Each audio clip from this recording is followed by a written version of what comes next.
Đura Jakšić. Otadžbina.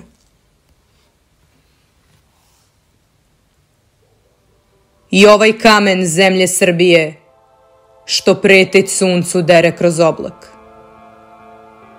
Sumornog čela, mračnim borama, o vekovečnosti priča dalekoj, pokazujući nemom mimikom obraza svoga brazde duboke.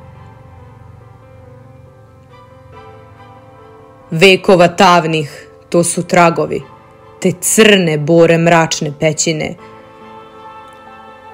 a kamen ovaj, ko piramida što se iz praha diže u nebo. Kostiju kršnih, to je gomila, što su u borbi protiv dušmana dedovi tvoji voljno slagali. Lepeći krvlju srca rođenog, mišica svojih kosti slomljene, da unucima spreme busiju. Oklenće nekad smelo, preziruć dušmana čekat čete grabljive.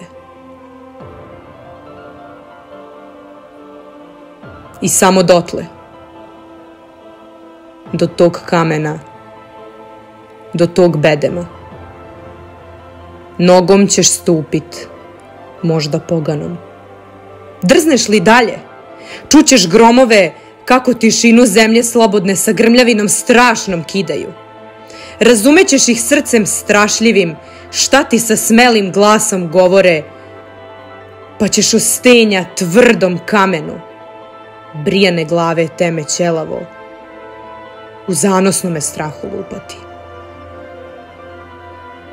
Ali jedan izraz, jednu misao,